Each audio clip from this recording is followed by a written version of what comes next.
Nous sommes des magiciens. Vous et moi, comme nos parents et enfants, nous sommes des magiciens. Mais nous maîtrisons tellement nos illusions que nous le faisons sans effort et sans y penser. Je dis table et vous voyez une table. Je dis montagne et vous visualisez une montagne. Je dis univers et un ensemble d'étoiles et de planètes baignant dans un espace infini vous apparaît en une fraction de seconde. Aucun des meilleurs prestidigitateurs du monde n'égale pareille prouesse. Cette magie, c'est le langage, et il est si abouti que nous l'utilisons pour parler non seulement des objets, mais encore d'actions et de concepts d'une extraordinaire complexité. Je dis courir, et se dessine le mouvement.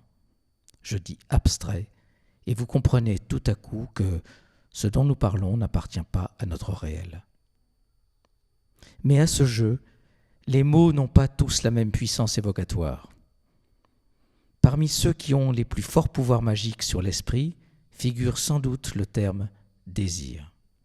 Car écrire ces quelques lettres, c'est comme ouvrir une petite boîte et se surprendre à découvrir, cachés à l'intérieur, des univers et des montagnes, des tables et des espérances, des pulsions et des discours passionnés comme savent en développer la philosophie, la psychologie ou la littérature. Le mot désir n'a rien d'un mot innocent. Il parle de besoin, d'envie et de souhait, comme le font ces synonymes qui travaillent les nuances de la langue.